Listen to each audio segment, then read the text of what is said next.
Everybody doing here tonight? We got Millbilly, as everybody knows, one of our favorite researchers, RAV specialist, cuss road specialist. We have Kelly, our Aussie friend here. We're actually going to have a live debate here tonight about the RAV, many aspects of it, everything from color to stuff that we know in evidence, stuff that we don't know. And we're going to let them start off with the debate. If you guys hear things that may sound heated, don't worry. Nobody's actually getting pissed off. It's just a discussion. But yeah, blood pressures can get high. They are friends.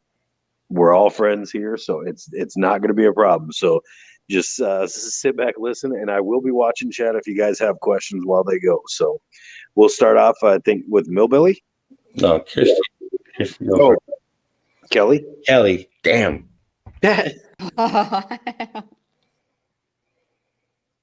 Okay, so hi everyone.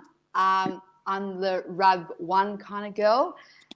I brought this to Millbilly's attention a few weeks ago because he's like the goat of the RAV, and I do agree. Like I used to be, there was two RAVs, 100% believed it, and then I'm thinking, hang on, I'm basing what I know on what physically I see, which there is some, problems with that. But logically, when I really thought about it, I thought, shit, this doesn't make sense. Why would there be two RAVs? So my first question to you, Millbilly, is exactly that. Why would they have needed two RAVs? Because they found her car with no way to move it. No keys. Or they found her car. Obviously, Manitowoc did find her car because they got it logged into their CAD system as they're having her car in their position and her being kidnapped. Yeah, I get that. But then the thing is, it still makes no sense because we have a RAV key and we know that's not her original. So regardless whether it was, not her original key, they had a key, which could have been her spare, which coincides with her going into her real car. And that's where the Ryan thing comes into play. Everyone knows he has this, connection somewhere, whether they think he's the killer himself or whether he helped plant that car. That's where that spare key could have came in, to her car, the original car. Well, I believe this photo was taken on the 29th of October. And there's no damage on this car whatsoever. She's holding the keys in her hand. And it's not a blue lanyard. It's duct tape. Yep, that's a duct tape. And everybody, we just got joined here by Silkman as well, I believe. Welcome, Silkman. Thank you. I love conversations about the RAV.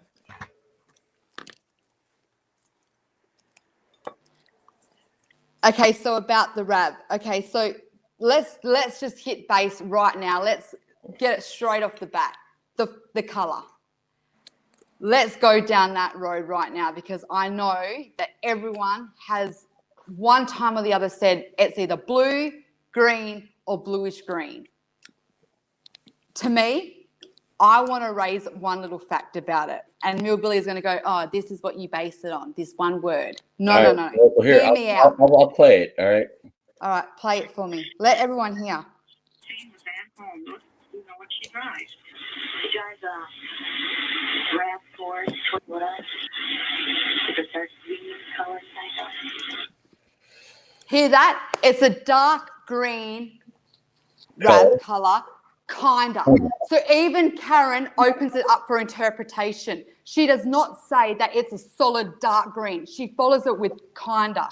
Everyone ignores that. You can't listen to something or watch something and ignore all the context around it. You have to put it all together. So I'm not saying that she's saying that it's not green. She's saying it's dark green, kinda. So maybe sometimes it looks dark green, sometimes it looks a bit lighter, sometimes it might even look a little bit bluish, especially if it's this mystic teal. So to me, the colour shouldn't even be an issue anymore. Even Karen Holbach, before there was any influence of any law enforcement Her first phone call, she isn't even sure if that is a solid green color. Why do law enforcement go and lie on the search warrants? They lie about the time she's reported missing. They lie about what she says. If there's nothing nefarious going on, why are they doing that? Billy. Even in the trial, the car goes from darkish green, bluish green to dark blue. Yeah, but nowhere in any photos have we ever seen just a pure dark blue car, ever. They lied, and that's on their own backs, because no photos ever show only a dark blue. We see what a real dark blue RAV looks like. Kathleen's got one. And in any pictures, have you ever seen it look completely just blue? Why they use the word blue, like a dark blue, as a solid colour? Dummies, mate, because honestly, we all know not once have they produced an only dark blue colour either. Why they use that word, blue, solid blue, dark, I don't know. That, you're right. Why lie? Don't know. But I'll tell you one thing. It's not because they were trying to change the colour from a dark green to a dark blue, because never have they showed us ever just a dark blue. It was only a word. If you want to concentrate on that word dark blue, then you are being a hypocrite, because you can't then go up against me and say that I'm concentrating on that word kinda. Why are all the search missing person posters, all the news reports, they're saying dark green, not bluish green, not blue, dark green? That I can't answer. Billy, that's because I think they went with what Karen initially said, dark green, but they forgot the kinda. And so unless any law enforcement officer saw Teresa in front of a RAV4, they really had no option but to go with what Karen said. And so that's why they probably put dark green. And that actually surprised Pam Sturm, because when she went, we know, right, when Pam McGod went in the salvage yard and she saw the RAV4, she was a bit surprised, because she was expecting a dark green one. And she said that it's kind of bluey green. I think the main issue with the RAV is that it's not one color. It's a blend. It's a blend of two, blue and green. And depending on the lighting condition, it changes. And we've seen it. I've done a comparison, and you've got the photos too, Billy. The same vehicle under one lighting condition looks blue. You put it in another lighting condition outside in the sun, it looks green. So it's a blend. The problem with that color, Mystic Teal Mica, it's a blend of two colors. It's not one. And so that could possibly explain the confusion. I think the police just basically went with what Karen said, the mother, was a green, dark green color. Yeah, and if you look at the testimonies, it's really funny. It actually changes from dark green to greenish blue to blue. So there's a transition. And I get what he's saying there, Silkman. Like, I'm not disputing that. Like, I get what he's saying. Like, but they change the color. They do. But never have they ever produced just a blue RAV. There's always got a tinge of it. Some, like you said, some photos look more darker blue than others, or a little bit more greenish than others, but never have they produced a solid blue. And we know what a solid blue RAV looks like, because Kathleen has one. Yes, correct. Correct. Real quick here, Andrew. Somebody just noted about Andrew making a comment here. He said, why would Ryan Hilligas say there was damage to her RAV, even if that wasn't her RAV, even though he lied? Thank you, Andrew. That was yeah, my but next. that doesn't come into question until 2017. And I get that, but you know what, Billy, this is how I look at it, right? That headlight that's damaged, that's almost like a fingerprint, like a signature. Everyone goes, oh, they found the RAV on the salvage yard and they never even got anyone to come and identify it. No, but Ryan ended up doing something even better. He went and connected something so significant that he actually made up a lie about to connect her to that specific car. So he identified that car with that damage is Teresa's. That is as equally as important as a friend or the mum going, that's definitely her car. It has to be, maybe, or it's a kind of a bit greenish today.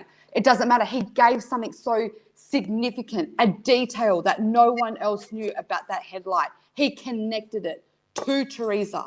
So then it goes into like the butterfly effect. If you want to believe that that's her car because he's now signatured that car to her, and you now want to try to say to me that this is a planted RAV, then they would have had to have a RAV, not only that has ability to have a change of colour, so it's the same kind of teal colour, they needed the same year, the same model, and a car that wasn't damaged enough that they could then make damage to it to make it identical.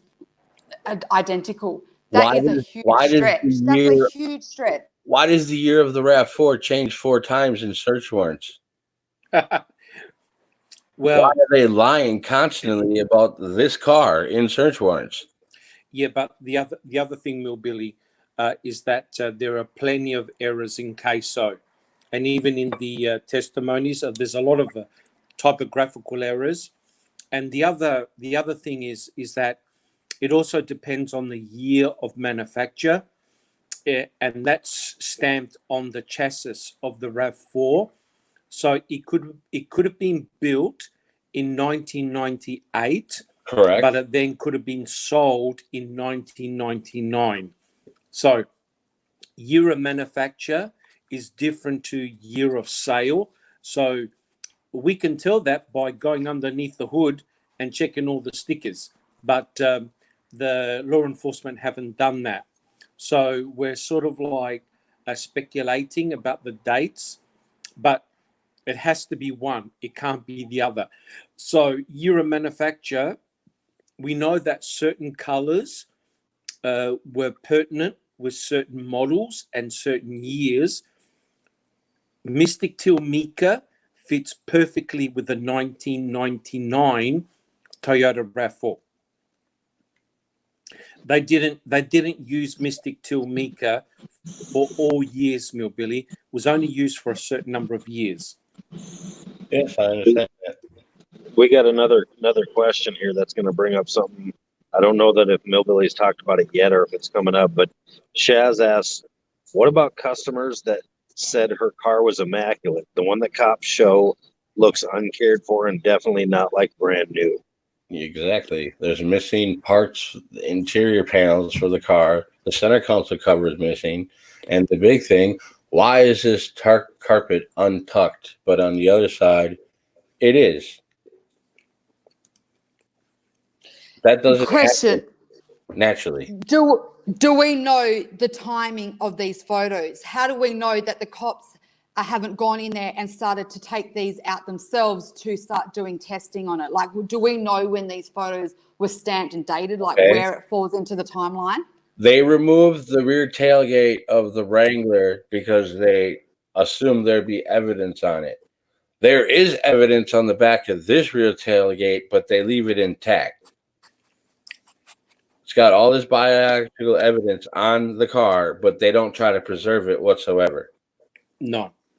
Yeah, but then I look at it like this. So hang on, let me get this right. Because, okay, so you're saying that this could be a planted RAV because it's got signs that it came from a salvage yard and it didn't have all the interior right like everything else. Dusty, it's dirty.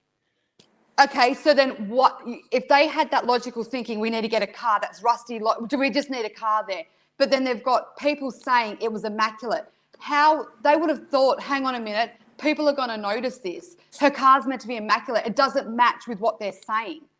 They're showing you a different thing. So why would they do that? Why would they get a car that's half-assed, that's been already destroyed, and then someone could go around and go, that's not how she used to have her car. Why is that missing? They would have tried to make it identical. That would be so it's an illusion. So why would they half-ass something without the illusion of it being hers?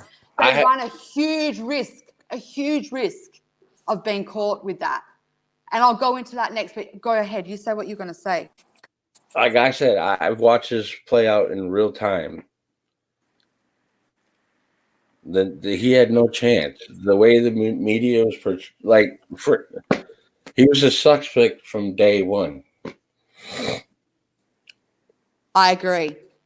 Yeah, I agree, but and that's What you know, what would be their main thing for them putting that car on the property so they can gain access to it and frame him without the car being found there? So, as far as the car being dirty, a couple more questions just came up. And one of them, TTM fangirl, she said, "Do you think that the dust came in from driving it around the gravel roads on the quarry?" yeah, no question. Yeah, very, No very question. possible. But I would think I go into gravel pits all the time.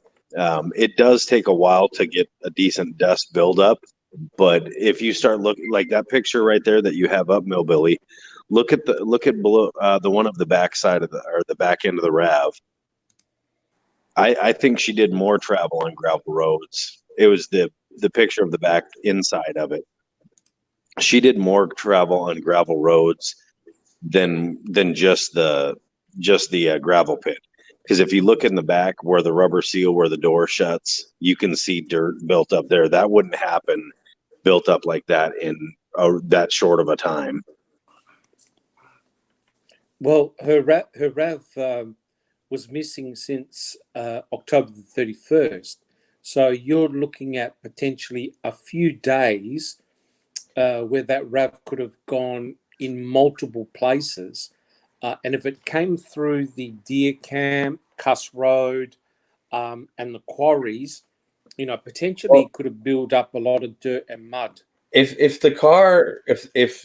Fassbender and Wiegert are correct when they say the car came through the deer camp, then what the hell did William Siebert say?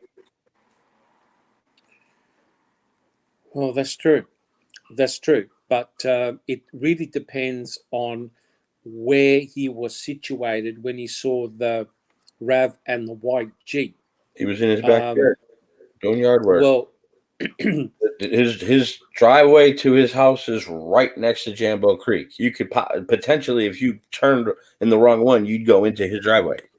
Depending if you're going north or south on Jambo Creek. Right, but did he actually say where he saw the RAV and the Jeep, as in where they entered into Jambo Creek, right past his house. Right, so they drove right past his house. Yes. Right. And was that the 3rd or the 4th of November? The 4th, night of the 4th. Night of the 4th. Okay. Okay. Late evening. It wasn't the morning. Right. Okay. That's very, very interesting. I mean, it really depends on whether they were trying to find a suitable spot to dump the RAV. I'm not sure whether they were driving the RAV around. It really depends. But timing-wise, it makes a lot of sense because I remember both Stephen, I think it was Stephen who saw the lights on the Thursday, and it was Chuck who saw the lights on the Friday. So it all fits relatively quite well if he saw the RAV4 and the white Jeep on, did you say on the 4th? Yes. On the 4th, okay. That's where I suspect is the day that the RAV4 was placed on the property. This is Jambo Creek right here. Right. And so Millbilly. Siebert's is right here. Right. Millbilly, I got a question though. Where do you think the second RAV comes into play? Do you believe that from the get-go this was not her RAV, or do you think it got bought into it after it left the salvage yard? Well, Paul Roberts is contacted around noon on the 4th 3 times by Manitowoc Sheriff's Department. Just so happens we don't have any dispatch calls whatsoever for that very day. We got multiple sightings of a vehicle matching her description at the turnaround at the Twin River Dam. Yes. But when they call in the dogs on the 5th and the 6th, where do they go? They go to Twin Bridge Road, one of the other 2 locations that her car was spotted at. But they ignore the Twin River Dam. Where do they find the AudioVox cell phone and the paperwork somewhere on the road? Multiple people spotting it there. And not to mention in 2017, we got Ramlow's affidavit stating that he also seen a car there on the 3rd too, and he talked to Officer Senex on the 4th. Yes. My question is, who was in Mishicot hanging up those missing person flyers on the 3rd? Is that Ryan here? Ryan Hilligus? There had to have been somebody from the family or close friends. Yes. And why is the dispatcher referring to Stephen Avery as a good friend of Teresa Hallbach's? Who did he hear that from? He obviously heard that from Dietering, but who did Dietering hear that from? Not sure. The Hey, thing Millbilly, is that Millbilly, can you go back to the previous picture that you just had up of the Rav in the yard? And there's something I just want to bring up about color, just because this is a huge thing of debate. You know, if you look in front, just to the left of the door handle, all the way to the front, does that not look red to you or pink? It's a reflection from the station wagon. I know it is. I'm just being a smart ass. And The for thing- those that are new that think those are scratches on there, which originally a lot of us, that's what we thought. They do look like scratches, and that goes back a long time. But that's actually still part of the reflection of that Jeep. For the new people that are here that think those might be scratches, not the other person that's in our chat here tonight. Correct. So, Yep. so I get what Billy's saying about all the physical side of it. It's one of those things where you can go, you know what, I can see it, rah, rah, rah. But what I'm trying to do is get And the like fact that we got what Jalen- I've been thinking though. Billy, listen, man. What I'm trying to say is you're trying to tell me this is what I can't get my head around. Okay. So if they had her real Rav, right? And when they found her real Rav, whether people believe it was on the 3rd, the 4th, the 5th, or the whatever, everyone believes that car was found first. So if they were looking at that Rav, what in earth were they thinking? Okay, we need another Rav. Let's plant that on there. Even though they had her Rav, why would they need to use another one? And before you say, what if it was damaged or burnt or whatever, why couldn't they have had that Rav, her real one, and made it fit to the narrative? We watched how they did it to Brendan. We watched the journey, how they changed him and made him go along a narrative of theirs. So if they would have found the Rav burnt with Teresa in it or blood splatter, they would have just put the car on that property and made the narrative fit. It wouldn't have mattered at all. So what I find it really hard to believe is you've even said this. That car was the Willy Wonka golden ticket. Without that car, Teresa's car, they would not have got a search warrant for that property. So why would they risk putting a planted car on that property with no knowledge of what Stephen's lawyers or anyone was going to do who had the right to check over that car at any stage, get their own experts in to check every part of the VIN number? Stephen could have turned around at any stage and said, hey, listen, I've got like 3,000 cars on that property. How do I know that Rav isn't just one of my own? Prove that that's hers. Why would they play Russian roulette knowing at any stage that Rav would not only have destroyed the entire case, but their reputation, and they would have burnt in hell. Burnt. Because, hey, all they had to do is prove it. They didn't have to prove it's her car. They were so confident it was her car. What they had to do was prove Stephen was in it. That's where the planting comes in. They just needed the shell. Well, I agree with you. I think it's too high risk to put in a duplicate Rav. I think the confusion is because the investigation is so bad. The fact that I think was also mentioned about timestamping of the photographs, a very bad lack of proper forensic investigation of the Rav.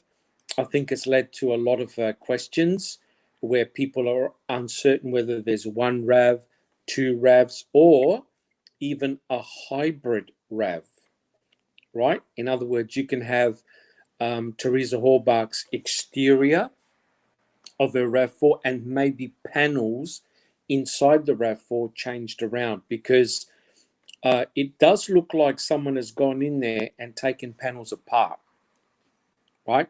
Someone has rifled through that RAV4. How do we know it wasn't the killer themselves? Did you know Could well be. statistically, when a crime is committed, whether there's a car involved, there is a statistics, I have to grab it, I was speaking to my detective friend, that people actually try to destroy the evidence. That's why you find burnt out cars, you find Yes. smashed windows, number plates removed, and in some cases he's found VINs have been tampered with. And I said, well, why would they do that? And he goes, you know, they put out to the public a car that's missing, or they're looking for it. They think that by destroying it won't bring attention to it, ironically, even though it does, but it gives them more time. And Yes. who's to say that the killer themselves didn't try to destroy the internal side, rip the bits out and take it with them because their DNA was in it? You just don't know. That's as much as a stretch as saying that it was a planted RAV2. If you're going to go down it was a planted RAV2, then you have to take in consideration another logical side, which it could have been the killer themselves trying to clean it up. Yeah. So here comes another good question by Crockett. I've actually got two of them, or I don't know if I'd call them. Where is Crockett's? Crockett actually asked about the leaves that were inside the vehicle. How did those get there? And the other one was where the heck is it now? Sorry.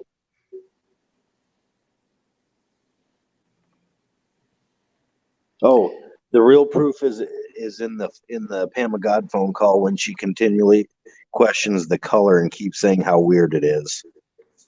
Correct. But like I said, that could have all come about by Karen calling it a dark green, maybe. You know, I don't think they basically took into account. Yeah, kinda. They lied about the time she calls. They lie about what she says. But Millbilly, the reason why you would want to do that is to buy yourself more time. That's why they would do that. Right? The whole idea is, if this is a setup by the MTSO, then they need as much time as they could possibly get to work out a scenario of how they're going to use the evidence against Stephen. Right? It buys them more time. And you're right. All the missing girl posters say dark green. And Pam of God was looking for a dark green RAV. And when she found the only vehicle that had a big fat Toyota sticker on there, she was taken aback. But I think the story needs to go back further than the 5th. And whether that car was impounded on the 3rd, whether Colburn was standing in front of the RAV4 when he called in the plates, I think we need to go back. We need to go back from the 5th. The 5th just indicates that, okay, whoever did it planted the RAV4 on the property so the law enforcement could get search warrants. Manitowoc summary report here. Yes. States that Detective Remaker was called in to assist to investigate reference missing adult. Why don't they start out with what really happened? Mark Wiegert calls the Manitowoc Sheriff's Department looking for a detective, is then transferred over to the shift commander, which is Andrew Colborn. He then takes upon himself to go visit Stephen Avery himself, forgets to file a report until 8 months later when he's instructed. Yes. Then he contacts Link at some point, which Link then contacts Remaker and Jacobs to have him meet him at the Sheriff's Department, while they're having Dietering meet them at the Sheriff's Department too. He lies about when he's leaving. It's a whole. They're trying to cover up for what actually took place on the 3rd. That's why the 9:33 p.m. jail call between Stephen and Jody is key. Yes, and being held. Yeah, Millbilly, you know, and I know, we all know they can't admit that they had the RAV in their possession on the 3rd. That'll give away the whole game. Why didn't Jerry question on who entered this data into their CAD system? Why did he Correct. never subpoena the dispatcher that took that phone call?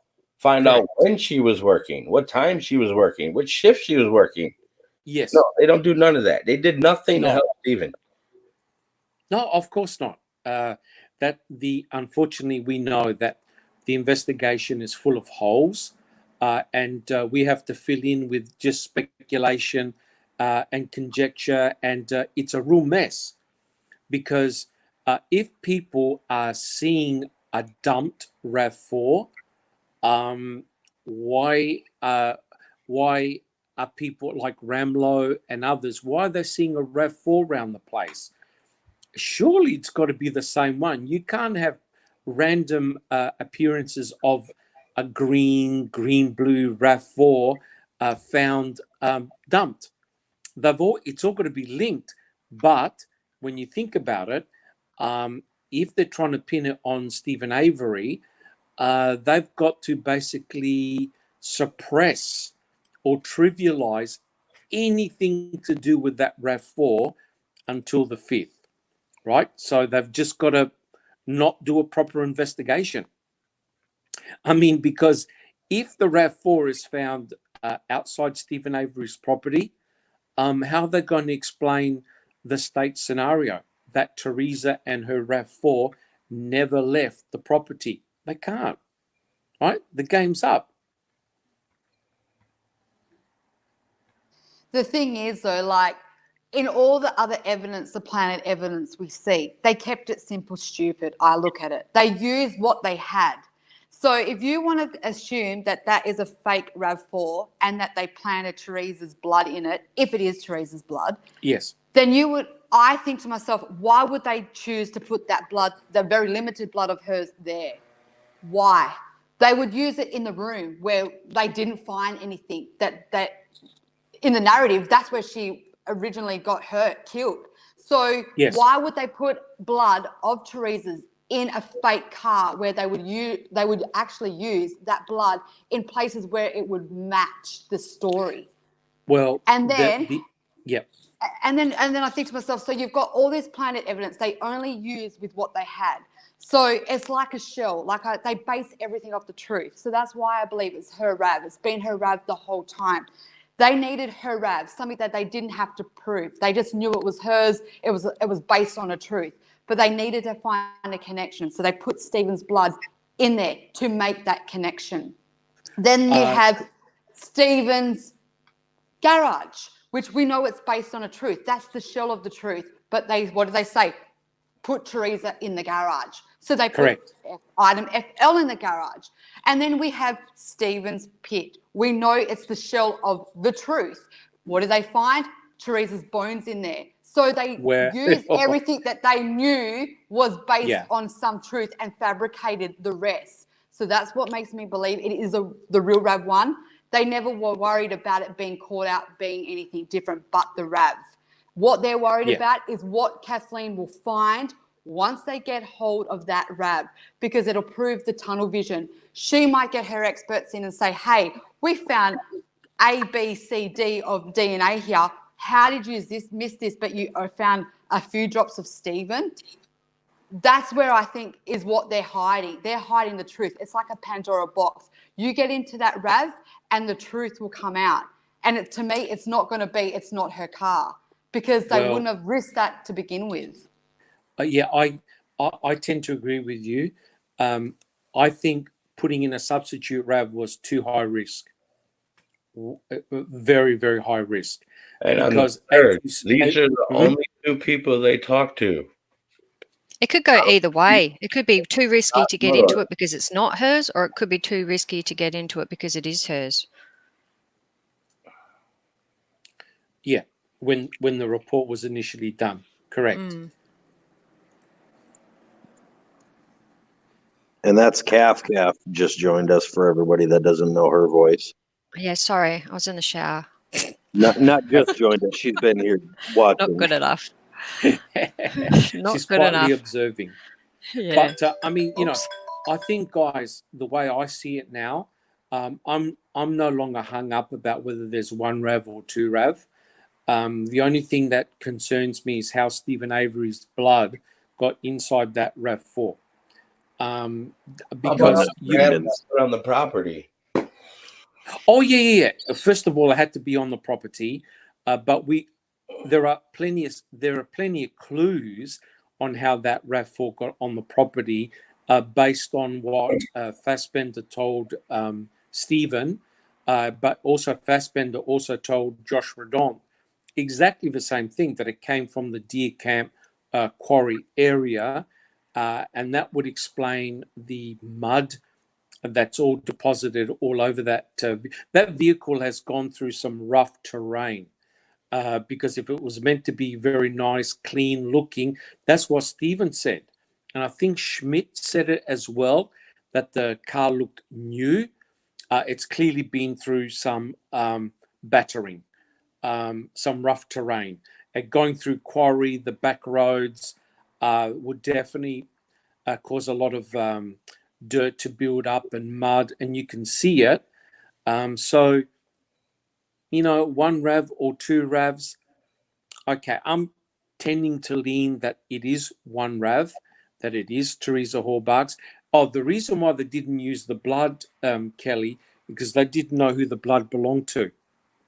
The blood at the back, Yeah, in the in the cargo back, area. yeah. They didn't know whose blood that was, because Teresa Hallbark, she never had, because there was no body per se, that couldn't do a DNA test, right? So if it wasn't for Fassbender getting the pap smear, there's nothing they could match it to. So it's almost the perfect crime, right?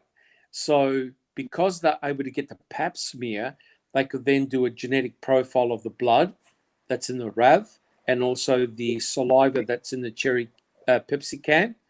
And so the DNA from the can, the DNA from the blood was 100% matched to the pap smear. That's came days later, you see. That's why they couldn't put any of that blood in the RAV in Stephen's house, because they didn't know who it belonged to. It could have belonged to Stephen. It could have belonged to Brendan. Could have belonged to anyone. We actually have a special guest in the chat here tonight. Richard Boyd is actually in here in the chat. And he has a question, and I think it's in two parts. What about two agencies with two different goals as part of it? DCI and Manitowoc. Yep. Then one agency is to set Stephen Avery up, and the other agency is sabotaging the efforts, is the answer to the question. I don't know if that's why two RAV4s sabotage setting up Stephen Avery. And welcome to the chat, Richard Boyd. I mean, That's a rabbit hole in itself, because then you're talking about like corruption amongst themselves. That's why would they? I don't know.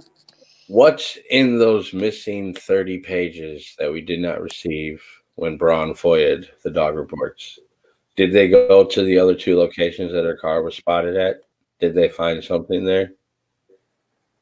Yeah. Colbert taking all these photos. You hear in audio when he arrived on the 5th, they mentioned we're going to need some cameras and stuff. And he says, oh, I have everything that in my car already. Yes. Yeah. Well, he would know, right? If he stood in front of the RAV or behind the RAV at 147, then he knows exactly what the history of that RAV4 is, right? So it'd be awesome to subpoena his camera, because he's a running commentary of what actually happened, right? Mm-hmm. So if he's at certain locations taking pictures, he knows the true origins of what's happened to that RAV4. We don't know. We simply don't know. We don't know the journey of that RAV4, where it's been hidden, where it was dumped, how it got moved, right? So if that's Teresa's RAV4, and it was found at the turnaround, right? Who moved it from the turnaround? Rob yeah, but where did he move it to? His shop. Right. Then how did What it get about from there Fabian? to And then the, Herman came in and brought in a car to plant on their property, but Pam took photos of it with damage there they could not explain, so they had to use that car. So en route to the crime lab, they stop at Robos and switch the interior panels. Why do you think there's such a delay in time in them going there? Because I think Yep. that's when they were planting Stephen's blood. That's the Yeah. time the planting started. That to me, That's when because do it. I'll tell you why, because I spoke to my detective mate and I said to him, right, I'm giving you a scenario. I am missing. And he went, yep. I said, tell me through the protocols. I know we're from Australia and I know we might have different kind of thing. You should have asked them, what would you do if you were trying to frame somebody? Well, actually, I will. I will actually ask him that. I will definitely ask him that. I did say to him, though, if I'm missing, you found my car and you know my car is the last thing I was with, what would you do? And he said, well, there's a bit of a scenario. For starters, if I found it, our first protocol is not to enter that car unless we think that you pose threat. So we think you're in it and you're still alive and we need to attend you immediately.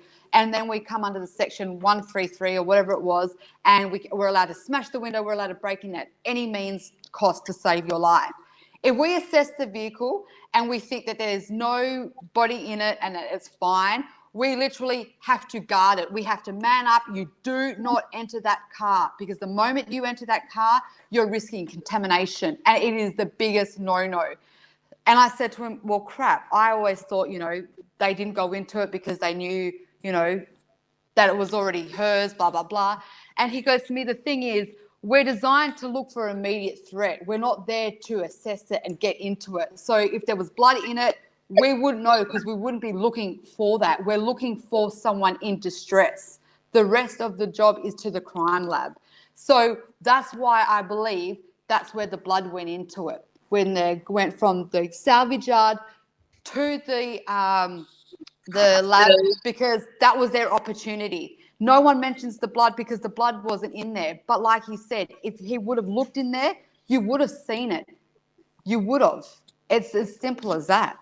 What about this? What if the Yeah, RAV but the never left question the is, property? Billy, when was that the RAV? If you're talking about using a substitute RAV, when was it planted on the Avery salvage yard? So, in other words, that RAV that Pam of God found, is that Teresa's RAV or the substituted RAV? Can I jump in and answer a question quick, just from Of course. Crockett? So Crockett had asked me to look at the front steer driver's side. It's been changed as mud from the Avery salvage yard has gone in lab photo. Are you talking underneath the door or what's underneath the fender well? Because the fender well, that's actually a fender well cover, but everybody else, and I think many of us here think we've looked at the mud pattern on the rocker panel, and it all seems to look the same. It does. It does. And That's the same vehicle. Linda had a question as well. Sorry. She's asked it a few times. Can anyone give me a reasoning for more than one RAV? And I thought Kelly had answered that, or both. Millbilly, maybe everybody has answered that, but she wanted to ask here. So it's the genuine question, because you can't say there's two RAVs. You just can't go, there's two RAVs. Why? Because it looks different. You just can't. That's basic on a physical appearance, because what I see and what you see is perception. I see it more bluish green, but then you might say it looks more green. I see panels missing, but I don't know when them panels came off. That's just assumption.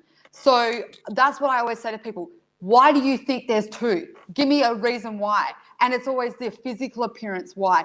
But what about the logical? The logical is, why would they base the entire case on a planted RAV that they could get caught out immediately and destroy everything? It is too high gambled. Logic here. The main piece of evidence in this case, and they won't give it to his attorney. And Crockett actually has a good point now that I look at the picture Millbilly's got up. If you look at the tire and you look at the mud that's on there, there's no mud on the tires or the rims, but it's Exactly. on the vehicle. It's like I'm done. No, no, dude, honestly, this has been a great debate. It literally is, but there's so many anomalies in this that bring up the questions that we're all asking, and it goes in a big circle. But Yeah, that's a good point. there are many inconsistencies. That's why, in my opinion, the RAV4 should have been processed in situ, right? As in, either bring it to one of Stephen Avery's garage, undercover, or build a tarp, put it under there, and process it in situ. Unfortunately, by moving the RAV, I understand what Kelly's saying, but remember, they actually did call Crime Lab. So Crime Lab were there. So if Crime Lab were there, what were they doing? Eating hot apple pies or hot dogs, right? You bring in the Crime Lab so you can process the crime scene. Well, they didn't know anything about the fire pit, the burn pit. The only crime scene was the Toyota RAV4. So if you move the Toyota RAV4, you have the ability to damage the vehicle. 2, you can have contaminate the vehicle. 3, you can lose important forensic evidence, right? So one would think, okay, let's build a proper tarp and process it there, i.e., do your fingerprint analysis, do your photography. There's clearly no body in there, right?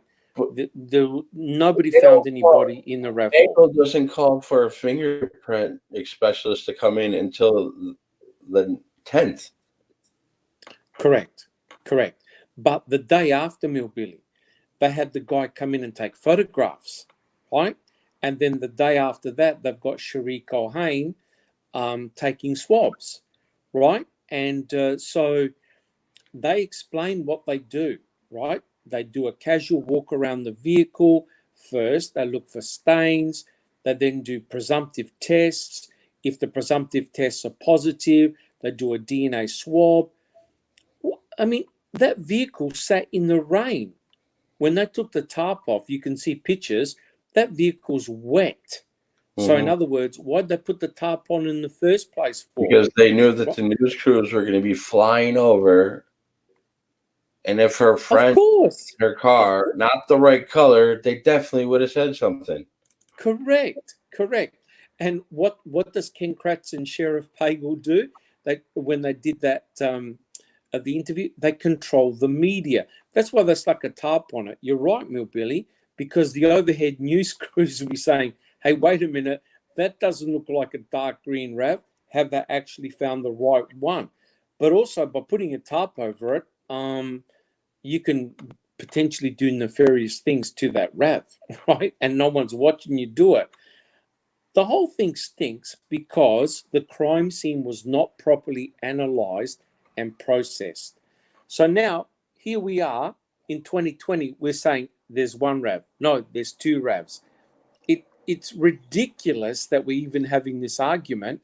I tend to agree with Kelly because it's too much of a high risk to try and use a substitute RAV, because if someone finds out, that's party over. That's clear evidence tampering. This Party's is photo of when it's sitting in this location. Now, had the crime lab properly processed this vehicle like they claim, Mm-hmm.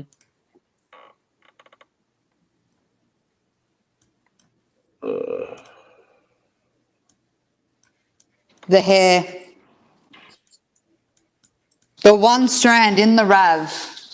Mm-hmm. And you know what? That just goes and proves my point even more. Their whole objective was not to prove that anyone else was in that car. Their objective wasn't even to prove that it was Teresa's car. It was to put Stephen in it. They ignored the rest. Whether that comes from Teresa, Billy Bob down the road, who fucking knows? But all I know is they didn't Cherie care. Culhane. Cohen. Yeah, or her. Yeah, it could be her herself. Their objective was not to find anyone else in that RAV but Stephen. Put him in that RAV, just like put her in that garage. And you had brought up earlier, Kelly, about that hair, that strand of hair, and where it's located. Really, is the fact that it's still there, and we have no information about that hair that I know of. And why is it still there in this picture? Did they take this hair? Has it been DNA tested? Whose is it? No, Other no, thing, no hair has been. all the no hair windows has. have a Toyota etching in it, but this one. You see here, you can see it on the. If you look, you can see it right here. There's one right here. There's another one right here. There's another one on this window, that window, that window, that window, but not this one. Yeah, but until you know that's like, again, that's your assumption because that's what you see. But who's to say that wasn't already like that? We just don't know. That's just an assumption. No, Yeah. the window etching is missing on the window. It's not there. It should be right here. Yeah, but what I'm saying is we don't know whether that was a before defect or an after defect. You found it, but that could have been from Teresa. You just don't know. That's just your assumption that it's missing, but you don't know where or when that happened. You know, and I might shoot myself in the foot here by bringing this one up because I will admit I get a little bit like, yeah, this is one of the reasons why I thought there used to be 2 RAV4s, and it's the VIN number. So I know that they said that it looked like it had been tampered with. And I always thought to myself, oh, you know, there you go. It's been tampered with. They don't show you all the photos. Shit, there's something in that. But then I thought to myself, hang on. Why in the hell would they do something to the RAV4's VIN and then go, oh, excuse me, draw your attention to what we did over here because we're trying to prove that we're not planning, but we're showing you that we are. And I made that analogy before. It'd be like me stealing a cookie, right? I'm eating my cookie and I say to my husband, hey, someone's stolen a cookie. And he'll be like, shit, really? I'm like, yeah, man, how dare they? He wouldn't have even known the cookie was gone if I would have just shut my mouth. I could have eaten the whole goddamn thing. So why would they draw attention to that VIN and be like, excuse me, we're planning over here and here's the way to catch us? Yeah, logical makes no sense. But it's also very self-incriminating as well by Remika saying it looked like the VIN had been tampered with. Maybe he wasn't part of the narrative. Maybe he didn't know what was going on. I don't know. But it is very, very interesting. And, I mean, what Millbilly's showing, it's the battery. It's the battery that gives the game away, right? How do you explain the battery? Can't. Well, even I said that the battery is a fluffy to me as well. It's like, shit, where does the battery fall into it? And I admit, and I'm telling you guys now, if I'm the first one that if it came back and Kathleen got that RAV and she's like, shit, there's 2, I'll be like, hell, there really was. It doesn't matter to me whether there's 2 or 1. I just think that, you know, everyone burns up the RAV and it's a great debate because a lot of people see the logical side of it and a lot of people are in between. They see the logical and the physical changes, and some people just think the physical changes is what matters. But the thing is, I think we're underestimating Kathleen's intelligence here because I'll tell you why.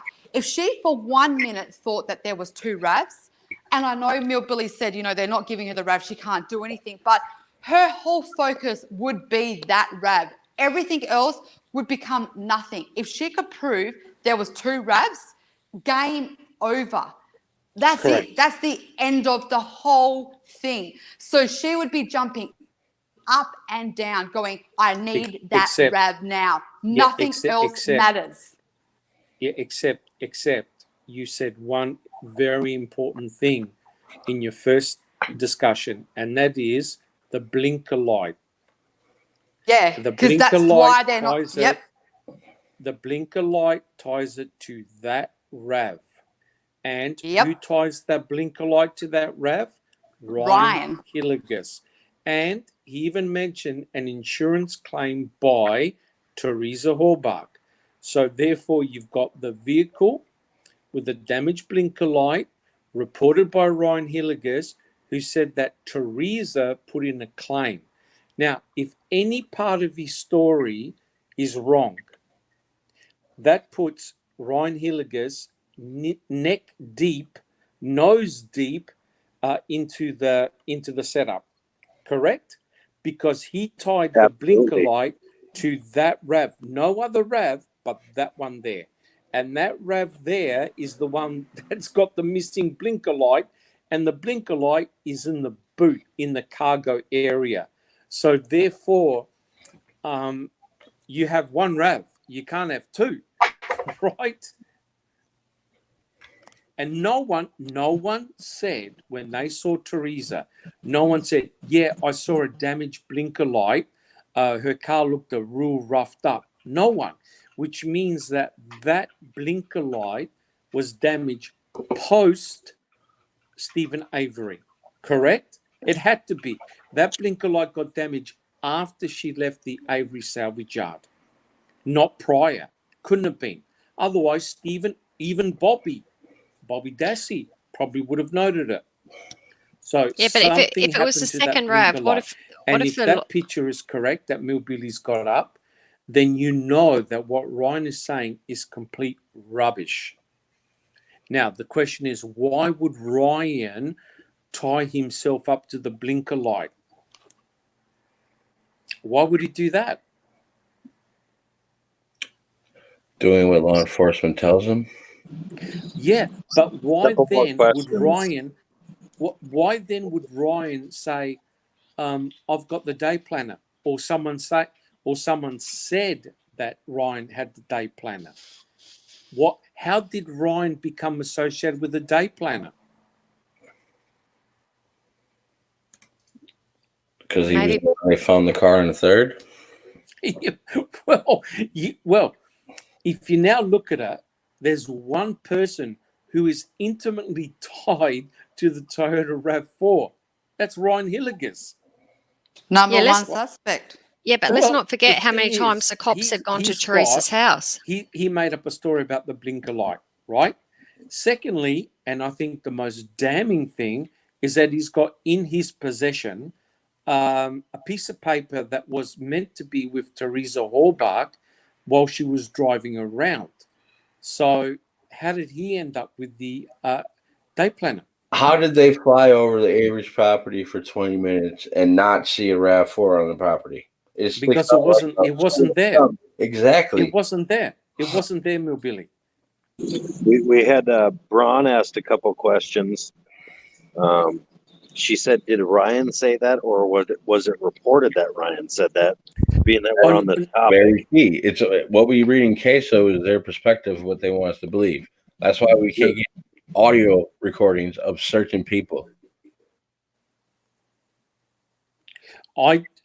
Is Bron talking about the day planner? I believe so. No, I don't think. I think that he's is talking about Law enforcement didn't talk to Ryan Hilligus until the 4th at 10 a.m. Yeah, but I don't think Ryan Hilligus said he had the day planner. I think it was Plitzen who said that Ryan Hilligus said to her that he had the day planner. I don't think it was Ryan Hilligus who directly said, "Oh, by the way, I've got the day planner." But you see, they had possession of the day planner because Scott Blowdon started ringing up people whose phone number appeared on the day planner, including Steve Speckman. Right? He could have easily printed that off of her computer without the one she actually wrote on. No, So, no. That's Braun where is actually talking about the RAV blinker, is what she's talking about. Oh, it's in one of the reports that he mentions that Teresa Hallbach applied for insurance, but didn't get the blinker light repaired. It is true that she did apply for an insurance claim, but it wasn't for that. It was for her windshield wipers or something. Windshield wiper, correct. Wait a minute. So I've never heard of anybody filing an insurance claim for windshield wipers. They're like $64 for a set. No, I think it was the motor that went. Oh, okay. The motor, Yes. that's not covered by insurance though. That would be a warranty item. I don't know. I don't know if that's what I've heard. I don't know the actual facts about it, but she did make a claim on her for something with the windshield wiper. Now, wasn't Ryan's car in the shop at the time? That's what I heard. That's the problem. People hear lots of things and then they take that as fact. Correct. Mm. Correct. And that's you've got to be very, very careful about that because speculation is going to get you nowhere. You need hard Yeah. facts. But unfortunately, in this case, there's a lot of speculation and very few hard facts. Yeah, I might look And into that's that. the disappointing thing. So I'll ask everybody here, what are your thoughts on the fact that Wiegert had the spare tire cover for 30 days, I believe, in his personal possession? What would be a reasoning for that? What would be a reasoning for a Manitowoc officer to take buckets of alleged bones home and bring them to the sheriff's department in the morning? I would tend to say laziness. It happened. Oh, absolutely, it did. I look at that as laziness. Like, And I'll get to it in the morning. same area already that Jose is supposed to be covering, the southwest quadrant of the quarry, right by all them trailers. Well, you'd want to take the cover to see, for a start, to see if you can get fingerprints from it. And Exactly. I suppose you also want to maybe do some DNA swabs to see if you can find DNA on the cover. So can That's I the give only you reason. can I give you my speculation on that? Of course. Yeah, of course. Looking at the picture up here that's up right now that I'm seeing with the drive shaft being dropped down, the Yes. reason that I believe that he took that is whoever disconnected that drive shaft, there is a handprint on the bottom of the tire cover. And I think whoever Yes. disconnected the drive shaft, when they went to go crawl back out, they reached up and they pulled themselves out. And that's why they did not want that there, because Why don't we have photos of any of this taking place? I don't see that's a very good big ass getting underneath that car unless it was jacked up by the tow truck.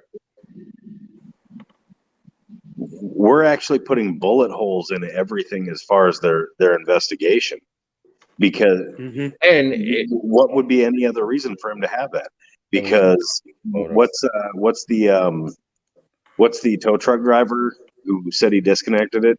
Paul Rabas.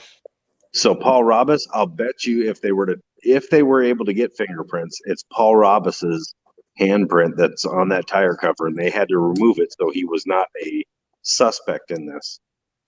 Well, the problem was, though, the fingerprints that were on the cover, they were non-informative. So they were drag marks, they were definitely fingerprints, but they could not make out definitive prints. So even though they looked at it, they couldn't actually get swirls and twirls, that you've got on your fingerprints, on your fingers. They were non-informative. But there were 8 sets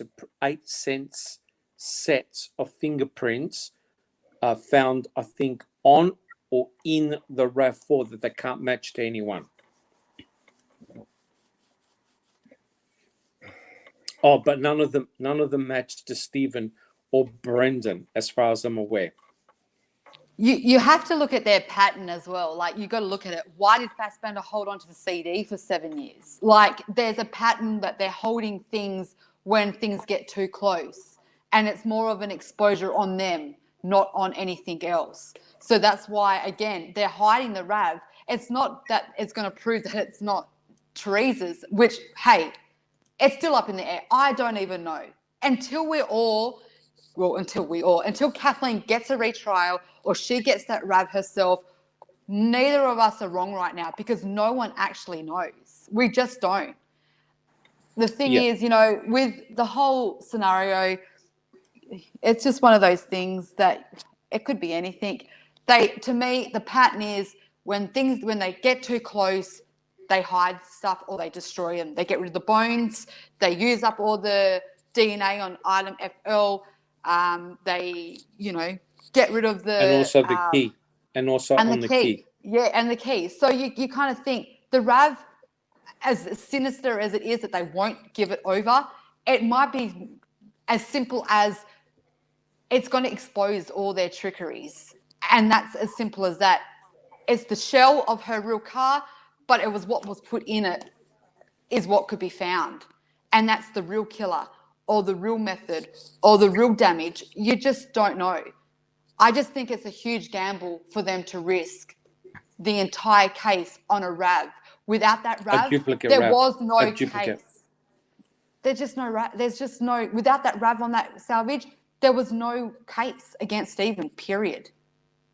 Done. Yeah. That's They what need- they needed it. So they wouldn't risk Yes. it. To me, they wouldn't do it. It's just stupid. Yeah. And they had no idea of couldn't predict whether or not Stephen's lawyers were going to be efficient and ask for their own experts to get in there and go over that RAV. That would have been a Russian roulette for them if it was a fake one. Because at any stage, his lawyers could have went, we're going to have our own experts come in and do it. They had a right to do that. Unfortunately, they didn't, but they had the right to do that. And all it took was their own experts to look at that RAV and go, hang on, why is there 3 different VIN numbers here? Again, it was unpredictable. They weren't going to risk that. No. That's what I mean. That means that they would have had to have a discussion at the very beginning going, right, we're going to have to put a fake RAV, but we want to hope to God his defense team is the dumbest fucking defense team ever. And unfortunately, well, they were kind of semi-right because they didn't get the experts in, but you know what I mean? It was a gamble they weren't willing to take. Yeah. Yeah. If Teresa's Toyota RAV4 was available, as in it was intact, they would have used it.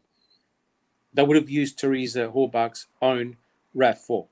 And all they had to do was to put in the 6 drops of blood. That's it. Walk away. Put it on the property and walk away. That's all they had to do.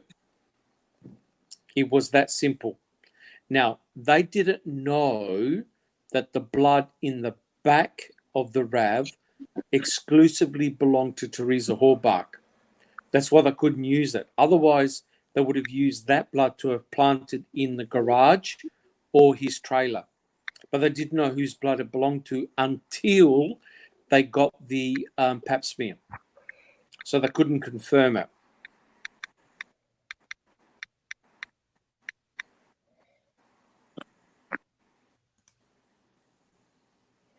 So, I mean, to me, that tends to suggest that Teresa Horbach wasn't shot in the head in her RAV4, likely wasn't shot in the head when she was attacked. It probably all happened later because there's simply not enough blood in that Toyota RAV4. And it's amazing how Ken Kratz kept on saying there were pools and pools of blood. Well, there's not. Clearly, there is not.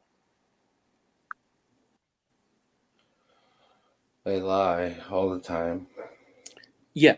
I mean, you can't, I understand your frustration, Billy. You can't unpack this case.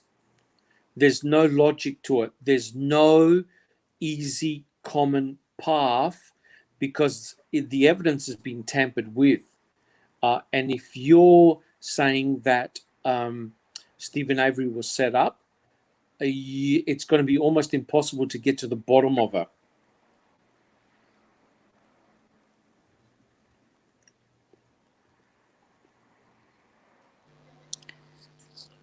Yeah. I mean, that's the way I see it. You can't explain away everything, right? That's the problem.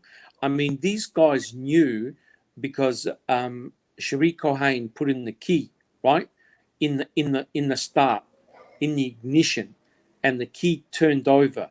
The motor didn't turn over because the battery was disconnected. Well, if that's the case, surely they would have looked underneath the hood, right? They would have opened up the hood and seen the fact that the battery cable had been disconnected. Otherwise, the motor would have started, right?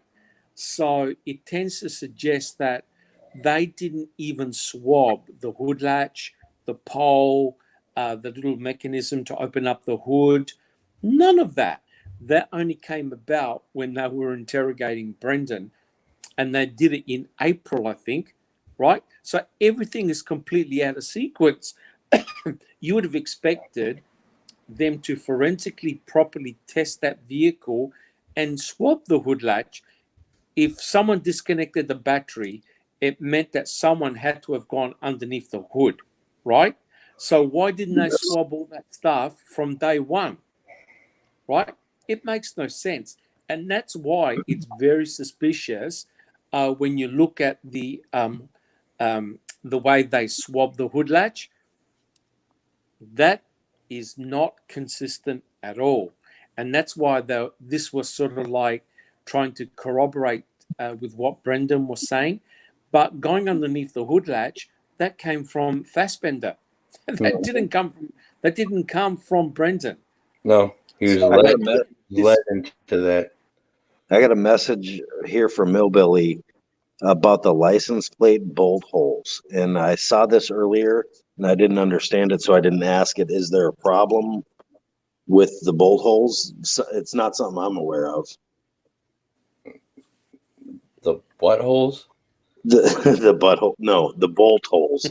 Bolt holes. The bolt holes for what? For the license plate. Justin L is asking the question at Millbilly, the license plate bolt holes. And I did see something earlier. I just didn't catch what he was getting at. Look at the license plate with the license plate bolt holes on the RAV. Do you have a picture of that, Millbilly? With the license plate on the car? Well, not with them on the car, but he's saying something about the bolt holes is wrong.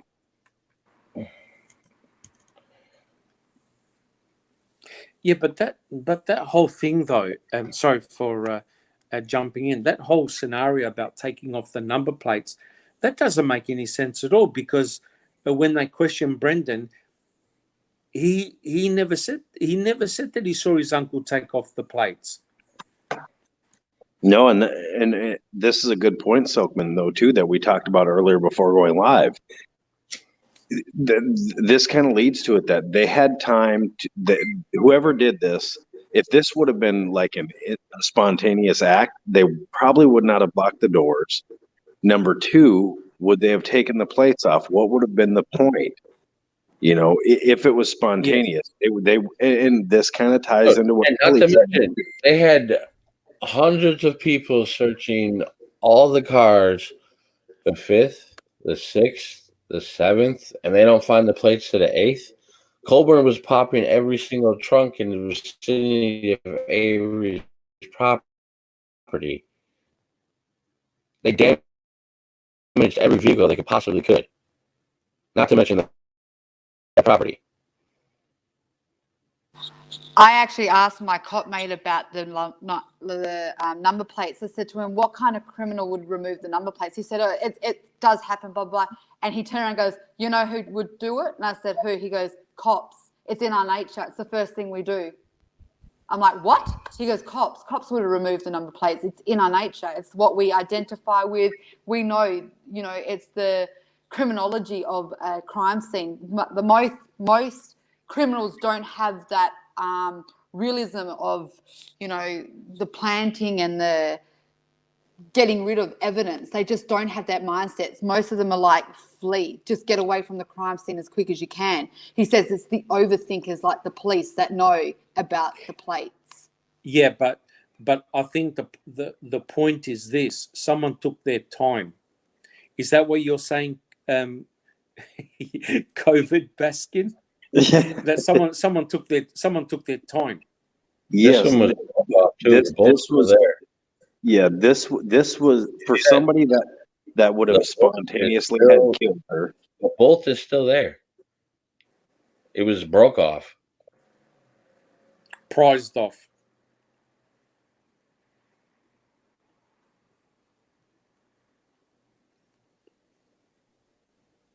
Yeah, so And there's no way you're going to break even a grade 5 or a grade 8 bolt off by hand. No, Not pry gonna bar happen. would work. Well, yeah, pry bar would. What if the bolt was stripped? They couldn't get it off. They had no choice but to pry it off. Yeah, that's Could be. very true. But Could so be. what? Let me ask you this then: what would they have at their, as far as tools? No, the question is, if this is Teresa's vehicle and if Zellner gets her hands on it, it'd be interesting to know if it really needed a brake job. Because Tom Pierce in his phone call to Leslie Lemieux states that he was concerned that maybe she got into an accident because she needed to get her brakes done.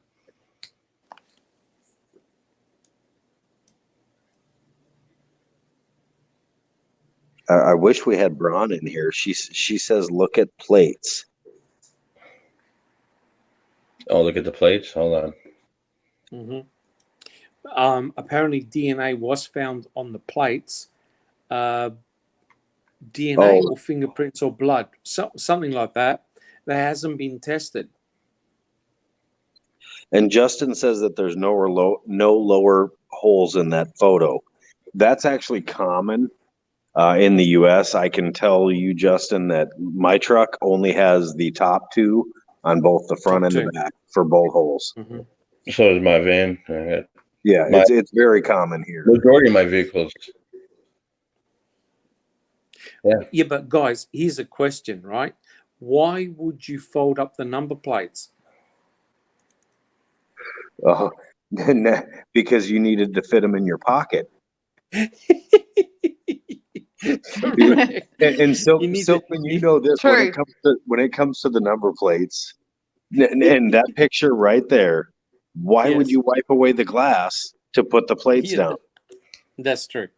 I've always had I've always had issues with the number plate. Yes. Because of that, and they unfolded them to take pictures, but Yes, they they wiped did. the glass away. Why? Yes. What did that I don't- change in the picture? Yeah, I don't know.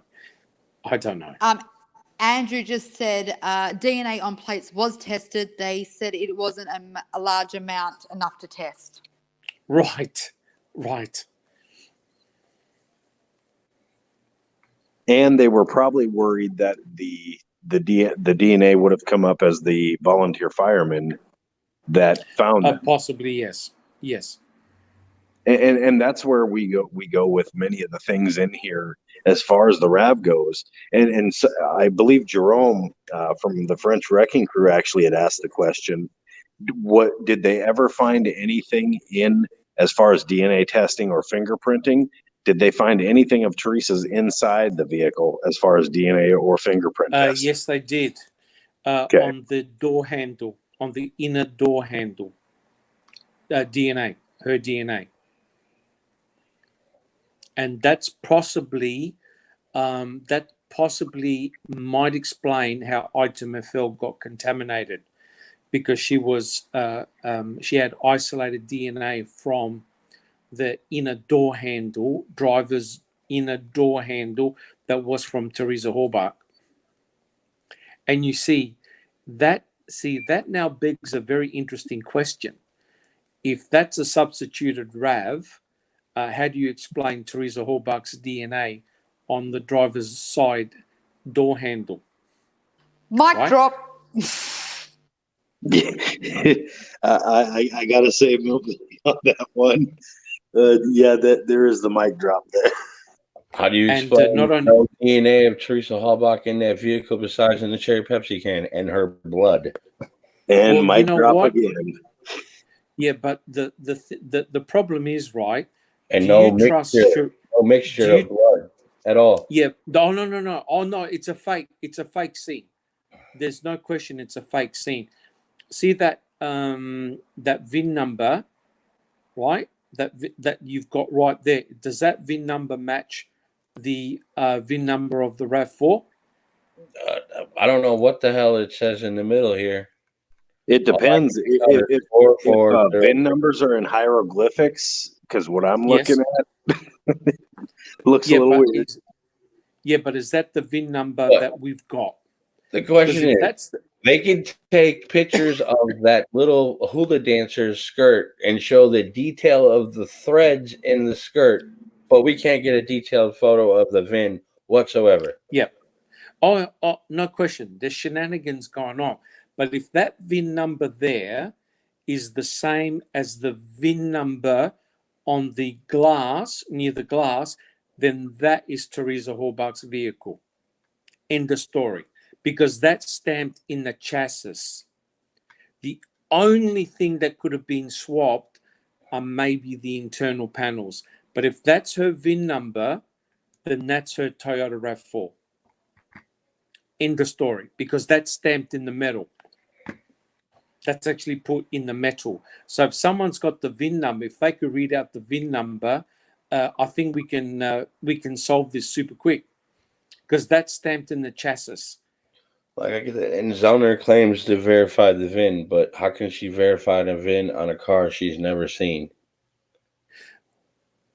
Right, but they've got a record of the VIN number. I know. in I the do document. realize she's got way more access to things we don't. Yes, but if someone in the audience has got access to the VIN, I can get on my computer.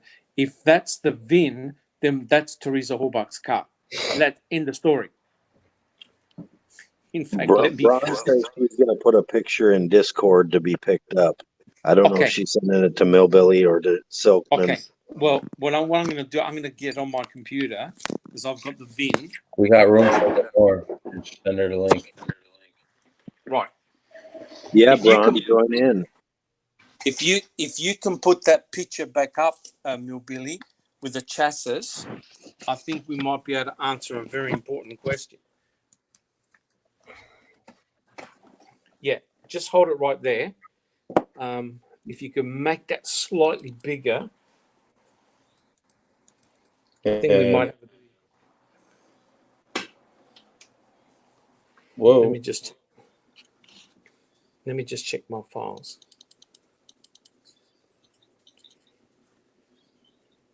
Because if that matches the VIN that was taken from the glass, let's have a look. I'll just get my computer up. The last.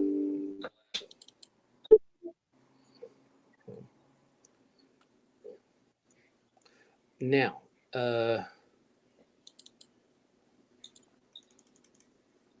okay, so here's what I got. I've got the VIN.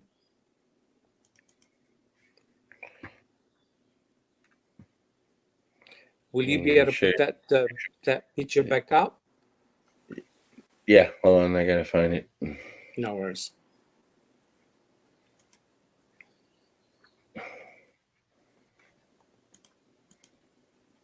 Richard Boyd just asked the question: who says Teresa didn't have a second RAV4 in her name with or without her knowledge? Nobody knows.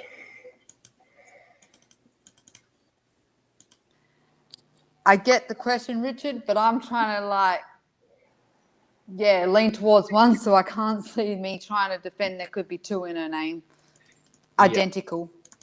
Well, her I think it's the DOT records only ever show one ownership of a RAV4, just one.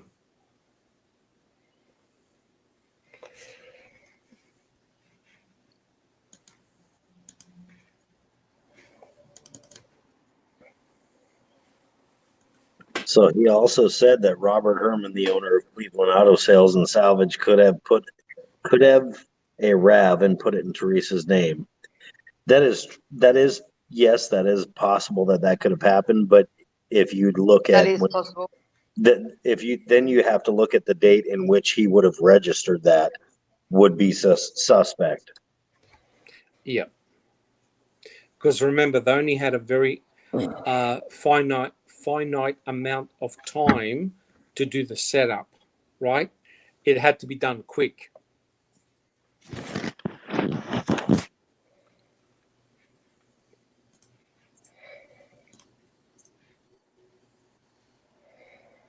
Braun did put that pic in the chat, but hopefully she sent it to you in Discord as well, so you can save it. Right. I've got the RAV number. I've got the VIN number here.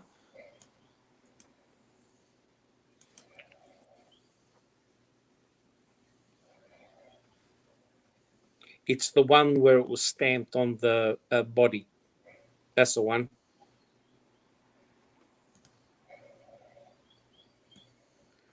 Okay.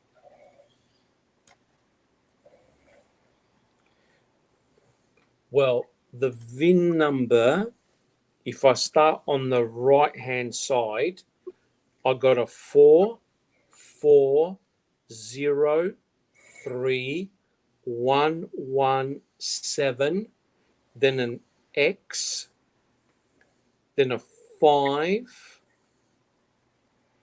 and then a V,